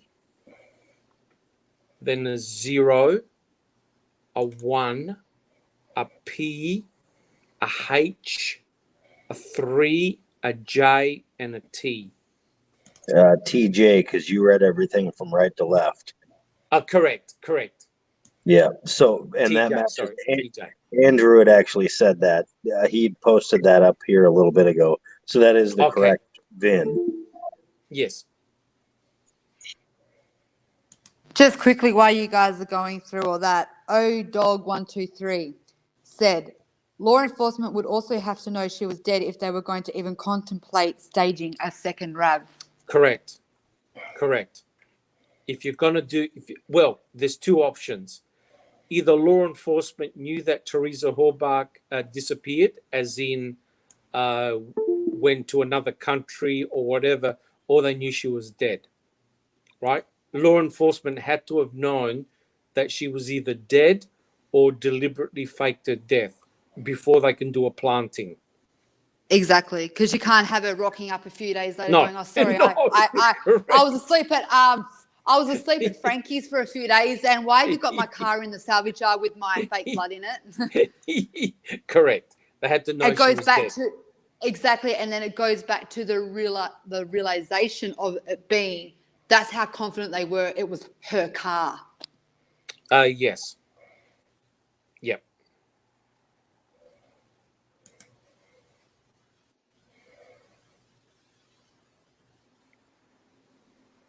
All I So- can make out is 3044 on this one. Yeah, Which is- 3044. Correct. And I can make up the 13044, the 7, the 5, the 11AX, but Oh, Doug said, "Dude, where's my car?" That's funny. Sorry. That is funny. I just read that too. well, I think we're beating a dead horse here. Well, again, I mean, to go back of where we started with this is to have a good debate about it, and keep Sure. in mind we've got a lot of new people that have come in, and some of the stuff that we're talking about. But there's 5 of us in here. Mhm. Yes. So 5 of us with all difference of opinion, difference of what our eyesight picks up and our brain picks up. We all just see different perceptions of it, and even Kelly had said this earlier. She's not saying anybody of us is right or wrong, but there's so many anomalies in this case and in reference to the RAV that, I mean, we can all, I don't even know how to say it. Maybe Sylvan can put it better for me, but we all see so many things differently. A Yeah. couple of things that you cannot dispute is that what we just found out, the VIN numbers match, but there's the anomalies of the color. There's the anomalies of sightings. Well, kind of the color, kinda. Yes, absolutely, Kelly. Yeah. I think it all boils down to a very sloppy forensic examination of the RAV4. That's it. End of story. Yep. If there were proper photographs, high resolution pictures, maybe even a video of them processing the RAV, there will be no dispute. I don't trust anything Culhane has done to that RAV. Nothing. You just don't know what took place, you know. And surely, you know, looking at the battery, that would have been a huge red flag, right? A huge red flag. So a couple of notes here. Who believes that this bolt stood there the whole fucking time while it was moved from all locations?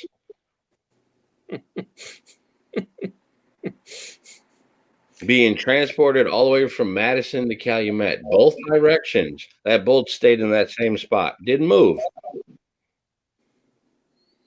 Yep, you got me. Braun asked if any of us picked up the license plate photos. The ones And in evidence or the one that's in the car? No, the one that she tagged in the chat, and T1 said he learned a lot and has looked at things a little bit differently from this live. I think T1 just wants us all to wear ball gags here. Yeah. And you look at that So- engine bay, that's a very dirty engine bay. The question is, what kind of trees did these leaves come from? Well, Maybe again, one's from Cuss Road.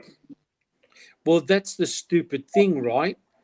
If you're going to do a proper forensic examination, someone who's got knowledge of horticulture will be able to determine what trees they came from. Mm-hmm. Easy. Crockett thinks that the RAV was driven onto the trailer, and I tend to think he. Well, at first I used to think that, but after seeing the rear drive shaft taken off, I don't think it was. Earl states that the car was removed on Robus's brand new wrecker. A Not flatbed. that it was removed in a storage container. It was removed from the property by Robus. Yeah, I could go with that. Well, you know, the testimonies say that it was a two-step process, right? They had the flatbed that was near the crusher, and another vehicle pulled it out and brought it down to the flatbed, the one that's got a cover on it. So is that true? How was the car driven onto the trailer if it was locked? Who knows? I don't know. It's crazy. And why isn't there any photographs of that process? Exactly. Well, there's tons of photos they have yet to release, just like there's tons of audio recordings they've yet to release. Correct. I don't know. I think the investigators know that people are onto their ruse, and they're just trying to hide as much of the evidence as possible. I think they got caught out. Yeah. If they didn't have anything to hold back, they would have given everything to Zona years ago, right? Years ago. All they're doing is they're blocking her. They're blocking all the further investigation. And it's very embarrassing because Kathleen Zona hired the best of the best. And the fact that her evidentiary hearing is still being blocked after all this time, that's pretty damning if you ask me. Very damning. I agree. And look, you can answer the question whether there's one or two RAVs, because every part of that car has got barcodes, and the engine has got a number stamped on it. So all they have to do is go back to the original factory, the records where that vehicle was made. They'll tell you exactly what parts went into that car. So, But why is Red making the statement they believe the VIN had been tampered with? Because it probably was tampered with, right? And normally, it's very, very hard to get access to the VIN number, especially if it's in just behind the glass. So, if they removed the plates, someone was probably trying to remove probably someone was trying to remove the VIN number to buy more time. But then again, right, the VIN number's on the door. So, was the sticker removed from the door? I don't think so. I think the sticker's still there on the All door. I have to do is where the jack is stored on the passenger side of the vehicle. Once you Yes. remove the jack from that area, there's a flap you can flip up the carpet, and the VIN's stamped right there too. Correct. So if you're gonna do a substitute RAV, there's a lot of things you've got to change, right? And so because they've got a DOT record of Teresa buying the RAV, and they've got the documentation of what the VIN is, if you're going to do a substitute RAV, Millbilly, you have to change every VIN number, all of them. And so that's not a trivial thing to do. And like I said, how do you then explain why her DNA, touch DNA, is on the driver's side door handle on the inside? You can't have that from a substitute RAV because they didn't know who it was. Handle? From the inside of the door handle. Yeah, you could change the door handle. Right. So in other words, they had to change the internal. They had to keep the internal panels the same and the external different, I suppose. I mean, That's the only way you can do I've it. installed stereos in cars before. I've removed door panels. It's not that hard. In fact, Okay. carpet is untucked in the passenger rear tailgate. That doesn't happen Yes. until you remove the panel. So That's I true. messaged my cop mate throughout this whole thing, and he's at work today. And I said to him, I gave him the quick rundown. He knows what case I'm working on, and I gave him a very simple question. I said, "How would you frame someone?" I got my answer back. He said, "Honestly, from a cop point of view, it is as simple as this: you get something with their DNA, and you leave it at a crime scene that is a true fact." Correct. So you just put it on something that's a true fact. That's all it Correct. takes. Correct. So that it goes back to the RAV. They got his DNA and planted it in a true fact. Because you don't have to prove the true fact. You just have the question of the DNA. And that's why you don't change the RAV. Exactly you right. You make sure that the RAV actually belongs to the victim. Yes, because that's your true fact. Correct. And so Stephen Avery would therefore be in a position to have to explain why his blood is doing in her RAV4. Still doesn't explain why they're lying on search warrants. Oh, no, it doesn't. You're right there. I don't know the answer to that. That is a question. I don't know. They But lie about whether the time she's reported missing, and they lie about what she actually says. Yep, that I don't know. But it doesn't change the fact that the car never turned into a blue car. They never produced us a blue car, and they used the word blue, but it never ever became a blue car. No. So the wordings were a lie, but they didn't change it to fit it. Well, initially the reports were dark green. Yes. As soon as Pam of God found it, it now went from blue. It went from blue green, and then it went from teal to teal because they actually discovered what the true color was, and they actually said teal.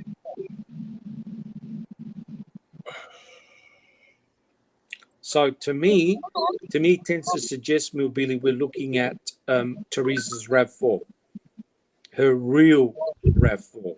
And the only one that can prove that is if Zellner gets the car. Correct. That's true. Yep, that's what it comes Correct. down to. Correct. So, And I'm going to be the first one to say, That's how they if that sorry, go, Millbilly. they tiptoe around Cuss Road. It never happened. If you read Manitowoc's report, you listen to the audio for that day, completely different story. You read case reports, it kind of matches up what they say it happened, but not really. Mm-hmm. Correct. Yeah. Like I said, you can go round the bend and go crazy trying to sort out everything. I don't think it's going to be a clear picture, Millbilly. I think what we have to do is what Kathleen Zellner is going to do, deal with what we've got. Only deal with the physical evidence, forget everything A whole else. bunch of lies. Correct. No question. I don't even like reading the testimony anymore because I know that people lied on the stand. They had to have. It makes no sense. So You Kathleen look at what Zellner, happened in his pre-trial and then his initial trial, their statements are completely different. correct.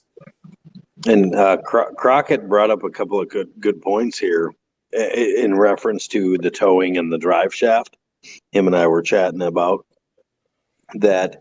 They said, well, I think Ertl said that they disconnected the front drive shafts. Then why in the pictures are we seeing the rear drive shaft undone? And if they truly pulled it on the front wheels, The front doesn't have drive shaft; it has axles. yes, it's got transaxles. Yeah. Yeah.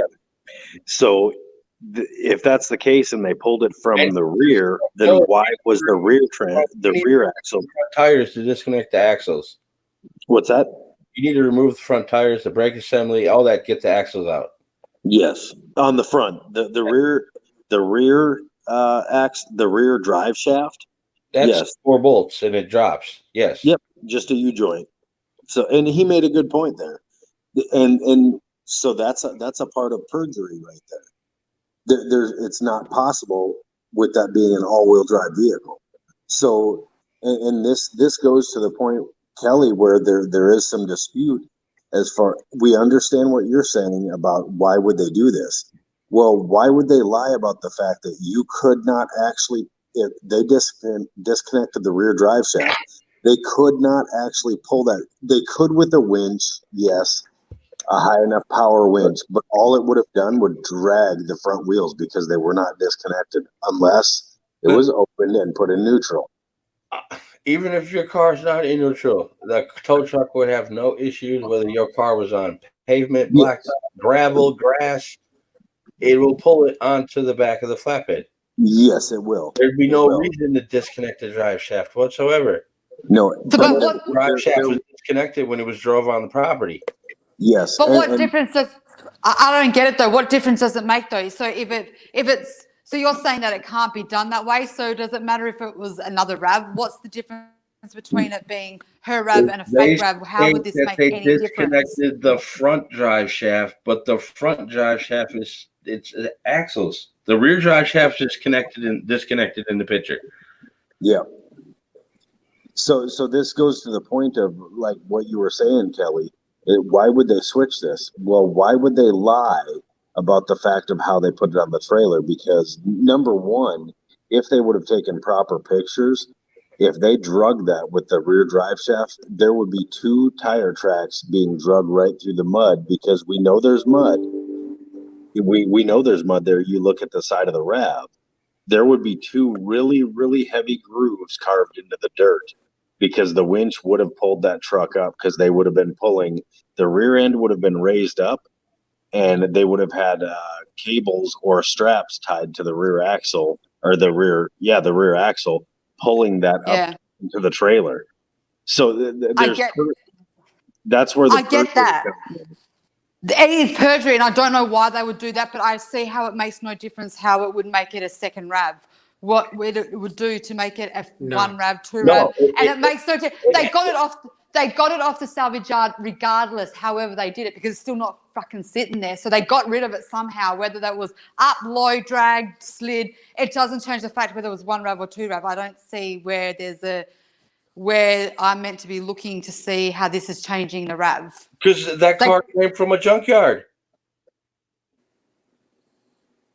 So you believe that they got that car on the salvage yard by towing it on there in the first place because it came from the salvage yard? They drove it. So they took it off the salvage yard and drove it to the lab and then swapped it? Again, I'm just trying to work out where... What I think happened, this is my opinion, Manitowoc finds her car on November 3rd. They take it into custody. Rabas removes the car. They then get a decoy to place on Avery's property, but Pam fucks up when she takes photos of it. So now they have to use that car. Okay, guys, But I then actually, what Yeah. about the tail light then? So they had to smash that tail light in as well because it goes to Ryan connection. so I can disprove that the fact that the drive shaft was disconnected before it actually got on the RAV, which is a question that Crockett just asked. And here's case in point. And a couple of anomalies that I just noticed here as I'm looking at this picture that Millbilly's got up. You can look at the difference of dried mud versus wet mud, and if you look right underneath the underneath the mirror, the red mud is what's still wet. The gray whitish mud, that's dry. Look up underneath the tire, the front tire. That mud's wet. It's red. And then look at the back. Look at where the mud flap is. There's no red mud there. Those are some pretty severe anomalies, honestly. Well, here's a question that I've got. Is it possible that they actually did hotwire the RAV and drove it on? In other words, they opened up the door. When they went to open it at the crime lab, it was already unlocked. It was already unlocked, correct? And there's no record of them obtaining a key for this car. It just appeared. Right, but Crime Lab made a key. Yeah, They but made a key. who made it? I don't know. There should Somebody be from some kind the of documentation of them doing this. and also there's a photograph of that key that they made. There's a photograph. Yes. Oh. So Officers taking evidence. why? I don't understand any of this. But Millbilly, it doesn't make sense that they made a spare key, right? Because they found the key in Stephen Avery's trailer, of course. Why did they need to actually make a spare key when the driver's side door was unlocked? Well, what day did they find the key?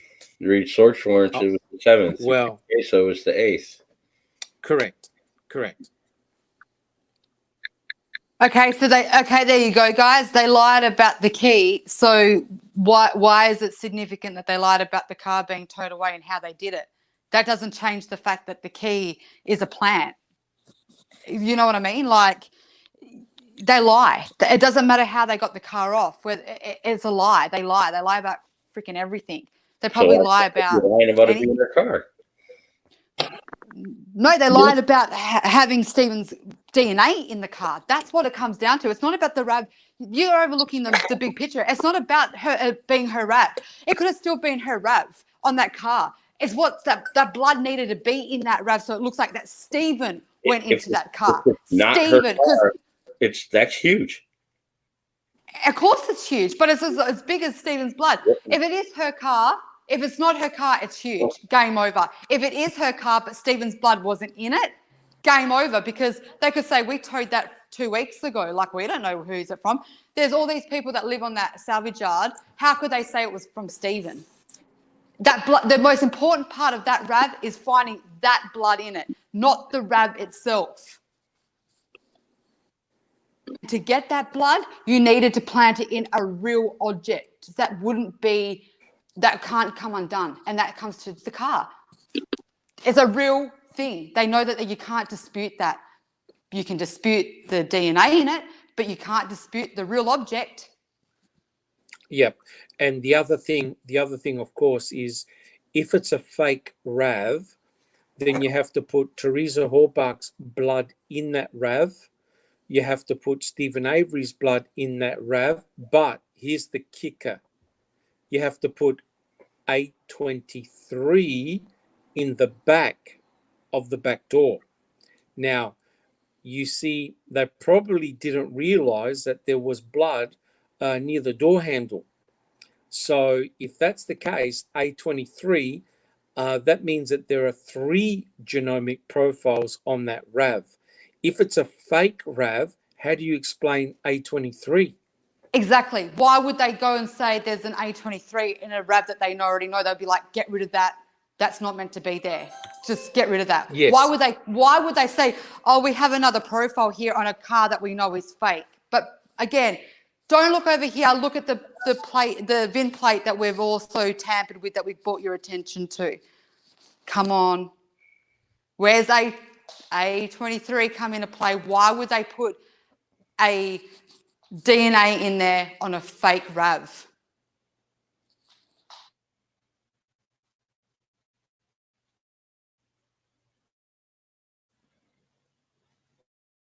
They would have just said, pretend it's not there, get rid of it. We know it's a controlled car. Because if it was a fake RAV, it's a controlled car because it's what they've planned, it's what they've got control over. They would have said, nothing else is found in this car but Stephen and Teresa, period.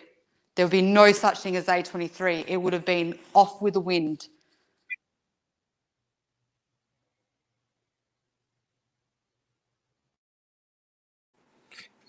Yeah, I mean, to me, that I think that's the clincher.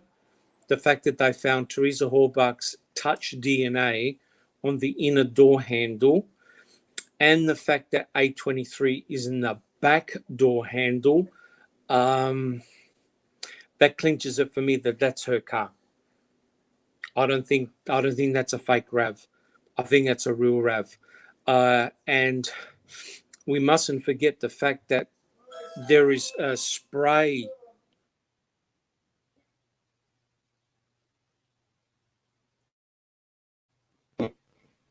You're talking the spray of Teresa's blood on the back, correct? Yeah, the rear tailgate. Correct. Her car is a crime scene. It indicates violence. A violent act took place in that around that car. Where's all her other cameras? Oh no, stuff is gone. No question, Millbilly. Stuff has disappeared. If you listen to that dispatch call on I believe it's the 9th. Yeah, it is the 9th. Lady calls in because Teresa was at her house on the 29th taking family portraits, and she states her son's fingerprints will be all over that camera and her stuff because he helped her carry her stuff to her car. And she's also at this park on the 29th. She fills up her car for the last time at the gas station in De Pere on the 29th using that credit card. So quick question then, Billy. So she filled up on the 29th. That was what? Yep. That was what? 2 days. Saturday or Friday? Saturday. Okay, so one thing to I guess look into would be when she filled that up, how much, if we could, and I know we can find this out. What kind of gas mileage? Sorry, Gas was $2.27 a gallon. Okay. She put $38.06 in her gas tank. She topped it off. She had a 15.5 gallon gas tank. She's mad. So then from her going from Hilbert to her stops, and now didn't she was also up, where was the party at for, well, she didn't make that, where was the party at that she was at on Saturday night? She went to a bar on Friday night. She went to a bar on Saturday night. Sunday, she's seen her mom at home. Sunday, she disappears. Or Monday. Her grandfather's birthday party was that Sunday, the day before Halloween. And where was that at? I believe at her grandfather's house. In Hilbert? Yep. So she's obviously at home or somewhere close to a fax machine because she faxes AutoTrader her information the morning of the 31st after midnight. Right. But haven't they got an odometer reading of her car? Not that I've seen, just what they talk about. You can't believe anything Right. in queso. Yeah, Somebody else's yeah. perspective. And then multiple times in queso, they reference, look at officers' original reports, and you can't even see them. Yeah. Why do you think Calumet is going into Manitowoc storage, taking photos of their evidence and not taking their evidence into their evidence? Yeah. Yeah, I mean, there's a lot of Calumet made it stick. Why did they, what they did to Yeah. Brendan is proof to that. correct. But I mean, you know, we're talking about the issue here of a substitute RAV. Mhm.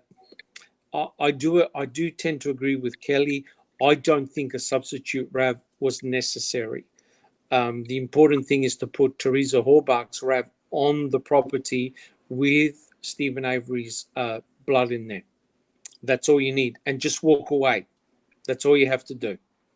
But you see, Stephen potentially could have explained why his blood was in the RAV, but it's got, well, possibly even the touch DNA on the hood latch, you know, because he went underneath her vehicle. But the mere fact that her car has got a different battery, that's very, very difficult to explain. And where's I that think the battery come battery. from? Manitowoc So vehicle. Correct.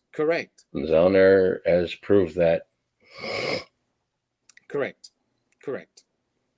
Yeah, I think to me it's too high risk to use a substitute RAV, and that RAV has definitely got evidence of a crime, a vicious crime having taken place. But having said that, the back of the RAV is too clean for someone profusely bleeding, but they could have been wrapped up in a tarp or plastic or something like that, because it's the lack of blood in the back that's a real concern to me.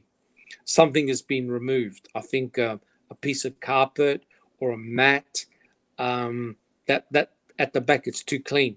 But if she was struck in the head, that would explain why there is blood on that plastic panel, because her head was probably rolling around as the vehicle was moving. So that tends to suggest that she was put in the back of the RAV and the car was driven somewhere. Right, her head touched that plastic panel, and if you look at the distribution of the blood, it's like a rolling motion, head moving back and forward. If she was unconscious, it tends to suggest that she was in the back of the RAV and it was being driven somewhere. Yep. And you see, and do you, just a quick question though, the way that they're saying that, well, and as Millbilly has pointed out before, how they said they thought they got there, how come that, you know, when was it Wiegert or Link that had said they thought it came down Fassbender and Wiegert tell Steven it came through the field, through the deer camp. okay. Well, they So- talked to Brendan, and Brendan says it went right past his house, his mother's house, correct. Grandma's house, Chuck's house. And so where are the tire impression It took one cast. castings? Don't know where it was taken from, but they took one tire casting.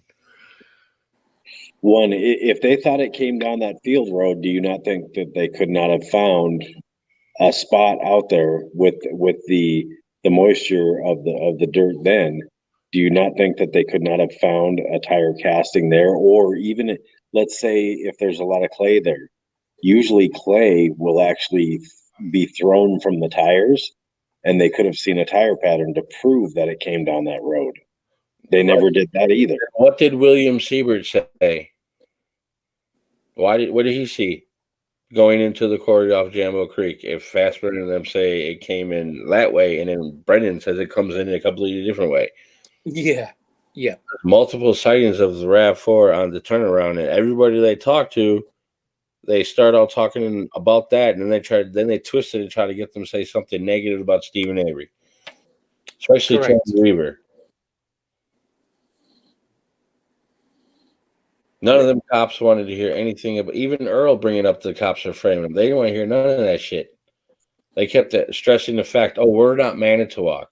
I'm from DCI. I'm from Calumet. We don't even know you guys. We have no foot in the game. Yeah. Except for protecting their brotherhood. Mm-hmm. Correct. And that's I mean- been seen all across the U.S.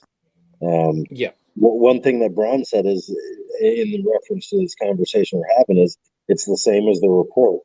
It really is like a report. They're creating the theater or the theme that they need. That's why they missed so many things. Why do you think they were having press conferences every single day? Mhm. Yeah.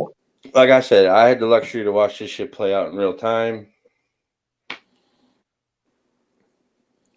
He had no chance. No. Oh God, no. Oh God, no! And that's part of the game. That's what I see. The physical side of it. He had no chance. They had one objective, and that was to get Stephen, Correct. and that was to connect Stephen to Teresa. But that And that's why I just think it's so hard to believe that there's a second Rav, because why would they risk that whole objective on something that could have been proven so quickly? disproven. Well, Oh yeah, put it this disproven, way. yeah. Yeah, put it this way: if it was shown that there were two Ravs, that's it, party over. There's a lot of people going to prison, and it's not Stephen or Brendan. So I tend to agree. You don't want to risk that. But what you find in this case is you have overlaying pieces of evidence that sequentially appear, and by that I mean you initially find the Rav, and you find the Stephen's blood in the Rav, right? But the problem is you don't find a mixture of his blood and her blood, right? It's clean. It's too clean. It's too contrived. Yep. I think the cops know that. So what do you then find? You then find the key that links that tries to put Teresa in his trailer, because there's no forensic evidence that she was ever in the trailer. Bang, suddenly you find the key. So now you've got another piece of evidence against Stephen, right? But that obviously is not enough. What do you find? You find the bones, you find the electronics, right? But they don't find those items initially, right? Because they keep on saying, oh, well, we never found the bones because of Bear, etc., etc. That's pure garbage, right? They use Bear as an excuse to work out what they're going to do next. Why are they finding Right? everything the same day that there's no dogs present whatsoever? And that's the Yeah, same well- day they paged the Calumet County coroner at Yes. 7:30. Greg Shedder pages Mhm. Calumet County coroner because they found bones. Yes. Why is Wiegert saying we found bones today, as in November 9th, the same day they arrested him? Right Yes. before that, he Well, found the plates yesterday. We found her bones, some of her bones, in the fire pit today. yes. Then he goes Yeah. on to say we found her body. The dogs took us to where the body was. The dog took us to where the plates were. We found her body. Correct. We Well, I don't- think I think Mill Billy, what they were trying to do is to hit Stephen with so much stuff that maybe he was going to confess, right? Maybe he was going to say, "Jeepers, they've got a lot of this evidence against me." Maybe they were hoping that he was going to confess. That's like Wiegert saying to him, "What's your DNA doing in her car?" when he didn't know the result because it hadn't been done yet. The CODA screening was done on the 10th, right? Yeah. So no one knew a result. So he's obviously just tossing in a lot of crap, hoping that Stephen will break down and confess, which he never did. So I think half the stuff that was saying to Stephen was just all made up. It's all right. It's the same type of stuff that they used against Brendan. They hit him with all the sort of scenarios and saying, we know what happened, might as well confess. So that poor kid broke down and did, but Stephen never did. Yeah. Hey, Stephen this never is did. like this is just like a food for thought kind of thing, and it's like a bit of a random thing to bring up, but you know, you throw in theories and people having their ideas of why or that. Who's to say they didn't do a bit of a reverse psychiatry? It could have been that they wanted you all to think that this RAV is a plan, and they can easily prove it's not, because Stephen says, you're framing me. You're framing me. Maybe it was a way of making him look fucking stupid when they can turn around and go, mate, the RAV is not a fake. It's a real RAV. You're delusional. You're like really tripping balls now. Part of the illusion that they want people to think. That's why the words are, and the changing and the bits and pieces throw people off. Make him think that there's a conspiracy against him, but controlling it. So then when it looks like he accuses them, they'll be like, no, it's not, see? And it takes the focus off the real things, the blood, the bones, item FL, because everyone's focused on the car. What if the car isn't a fake and the rest isn't the illusion?